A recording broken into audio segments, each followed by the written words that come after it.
Hi, I'm Introvert, and today I'll be reviewing two books for you, and they belong to completely different genres. One is The Bee Book. As the name suggests, The Bee Book, the whole premise of the book is very clear from the title itself. It's by Mainu Mariel. I don't know how to pronounce this name, it's too complicated for me. The surname, though, Mariel is basically her soul name, as she calls it. If we talk about the genre of the book, it's spiritual, of course. The book says it's a journey into miracles and self liberation. So, it is about the journey of a woman who started off as a regular person, just like you and me, but eventually she transformed herself and she went through certain experiences that I believe she was meant to. Ended up becoming a light worker, as they say. So she's completely into spirituality now, though initially she didn't start off like that. The book is divided into 7 segments. The first segment is growing up. So, the point where I was reading the growing up part, I could really, identify with the author because she was talking about her experiences and what she derived out of those. So, it was relatable. Right from growing up, she moved on to having spiritual experiences, going and meditating on Mount Shasta and all of that. So that is the point where I felt a little woo woo coming in. This book probably requires a certain mindset. You have to be very receptive to receive the lessons that it wants to give you, and you have to be in that positive frame of mind to accommodate them and assimilate them into your thought process and your belief system, I feel. So she lost me from chapter number 2 because there I could not relate with her. The kind of experiences that she talked about, I don't think I could relate with them. She talks about angels, she talks about Archangel Michael, Raphael, and God Indra, and Apsaras, and all of that. So it became, like I said, a little woo woo for me, and I could not relate. See, I'm neither negating her experiences or calling her anything. She's a much respected figure out there in the world. And there are some glowing reviews towards the end wherein the readers have given their feedback on it. But yes, the only thing I would say is before you pick up this book, you have to be in a receptive state of mind to take in the lessons that she gives. Yeah, if I talk about the lessons, I really like them. Like the Bee Book, I was wondering, the title only fascinated me. I picked it up at Pragati Maidan, I think, in the last book fair. But I started reading it a little late in the day. So the lessons are really, really relatable. They make a lot of sense. Anybody who knows about law of attraction is basically the same thing. And I believe in some bits, Abraham has also contributed. So Abraham is the spiritual entity. It's not just one soul, but it's a group of souls. And Esther Hicks basically channels this soul, and whatever information comes to Esther Hicks when Abraham is inside, it's available. There's a lot of literature available on it. So this is consistent with that. So the introduction, it starts with to be or not to be, which is a very famous line picked up from Shakespeare's work. And to be or not to be means to be, you can fill in the blank, I think. Successful, you want to be vibrant, you want to be healthy, whatever it is, the goal that you have in mind, you can fulfill it through the lessons that are there in the book. So the biggest lesson and the simplest way of understanding it is that whatever you want to do in life, just be that. For example, she'll say, if you want to be beautiful, just be beauty. So she has broken up so many words in such different ways that it was very interesting to read. Those bits were definitely interesting, such as behave. So behave also she has broken up into be and have. So if you want to have prosperity or abundance in life, you have to have a mindset of abundance. So you have to be prosperity, you have to be abundance. So you want to be something first and then you can have it. And it's not just a list, she gives suggestions also on how it can be done. For example, she has also recommended visualization, like those of law of attraction. She also recommends meditation. There are different types of meditation that she talks about. For each BXYZ, she has recommended on ways to do it. Another way is gratitude. So there's this rampage of gratitude. It's a typical language picked up from Abraham that he speaks. I mean, he or she speaks. I mean, of course, this entity is not gender specific, but yes. So there are glowing reviews about this book, but I have mixed feelings about it. I feel that I should have picked it at a stage where I was more receptive to the latter parts of the book. I like the bits where she talks about the beginning of her journey. I like the bits about her teachings. I liked the meditation, the visualization, the gratitude bit. I mean, those bits resonated with me. But her experiences are something that I could not resonate with or digest with equal ease. I felt they were a little woo-woo. So I'm neither recommending this book nor am I rejecting it outright.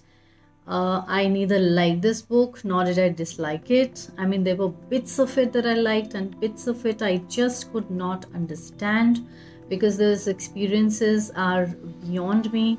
I mean, she talks about too many spiritual entities which we have read about in books, but then it's hard to digest that, she has had experiences with most of them. So yeah, so take your pick. You take your own decision if you'd like to read it, and good luck.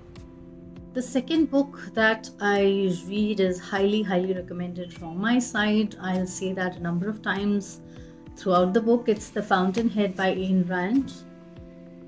It's one of the classics, of course. I mean, I'd read about it a lot. It was on my TBR, but then a dear friend gifted it to me, and I finally was delighted to read it. I mean, I don't have words for how I felt on reading this book, I feel a good book should make you think. It should not just be mere fiction or mere philosophy or a bunch of lectures and a bunch of woo-woo, but it should be something more than that, something that touches your very core and touches a chord somewhere with you. So this is exactly what it did. So basically, the author talks about a unique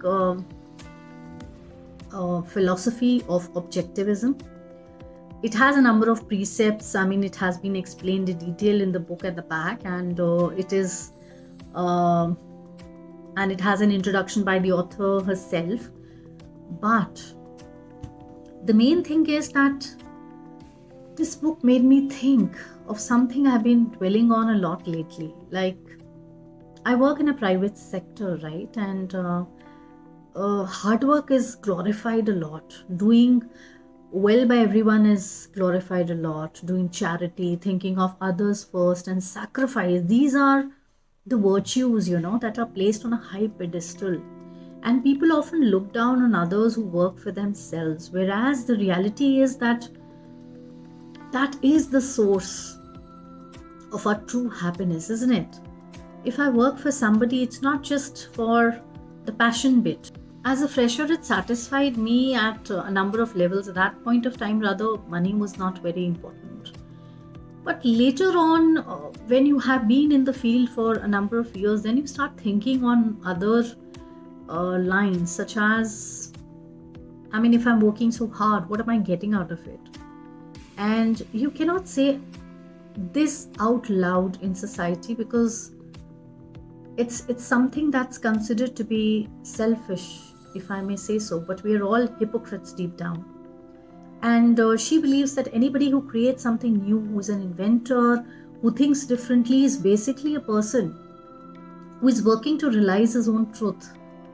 They want to realize their passion and they want to create something for the joy of creation, not because they want the good of the public, or they're working for the larger good of humanity and they are sacrificing themselves. No, it's not like that. They believe in some idea, they work really hard for it and they achieve it. I mean, for the own happiness of what it brings to them, you know. So this is the core. So Howard Roark, that way, is an architect who, in his own times, I mean, whatever other precepts that are followed by other famous architects in the town about how buildings should look like, I mean, he begs to differ, and he's very fixed in his ideas, and he feels that, you know, it should be, architecture should be modern. It should represent the people living in the space. I mean, it should not be according to the classical precepts that were in vogue at that time.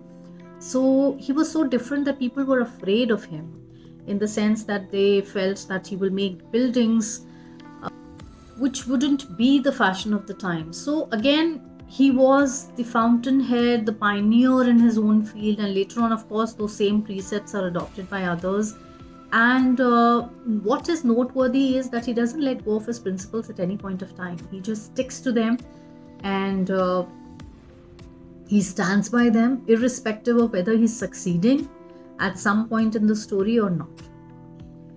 And then there are characters like Peter Keating, who confirm with whatever the value system the society around him upholds, and they are conformists. But then where they end up is a very bad space, because when you don't have your own ideas, your own originality, or if you lose your own uniqueness in the crowd and you start following them like sheep, then you become one of them. There's nothing extraordinary about it, and sooner or later you're called out for it. So that was also interesting. The characterization is excellent, amazing. The conversations is something I enjoyed. And actually, in the last few pages, in one of the court trials, the entire theme is laid out, and the entire philosophy of the author has laid out very clearly, and it is delivered by, of course, Howard Roark, the protagonist of the novel. There is Ellsworth Toohey, you know. I mean, these are the people responsible for propagating ideas and virtues such as hard work and sacrifice and thinking of the larger good and not being selfish. He indulges in a lot of charities on the surface, but then he's really after power, not money, mind you.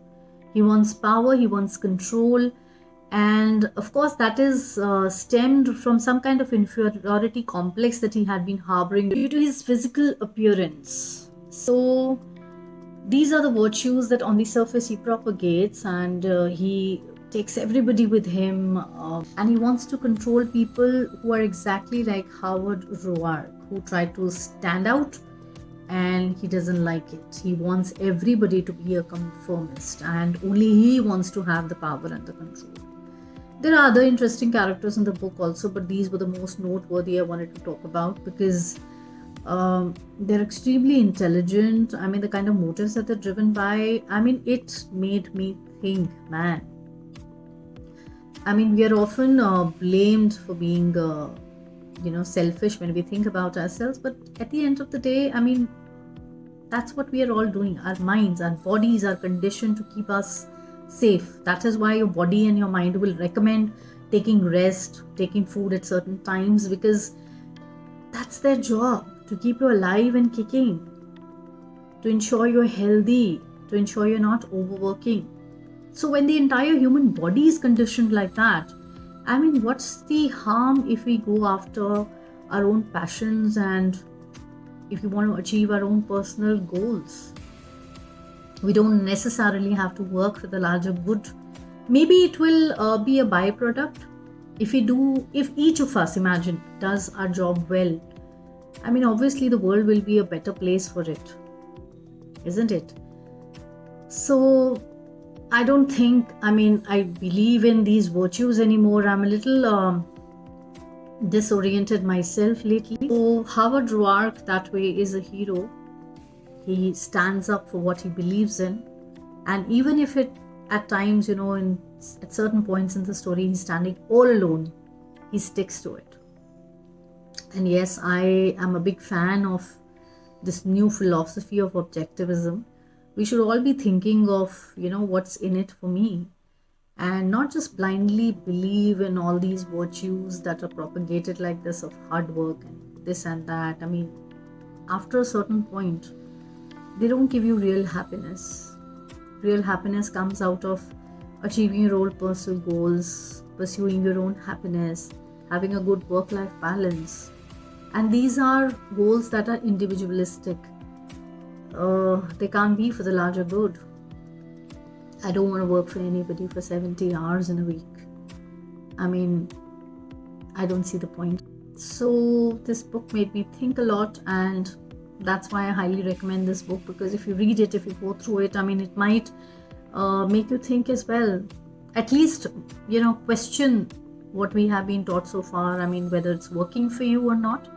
And the parameter has to be not something laid out by an outside authority, but by you, yourself. Ask yourself, are you happy with what you have, where you are? What are your personal goals and how you can achieve them?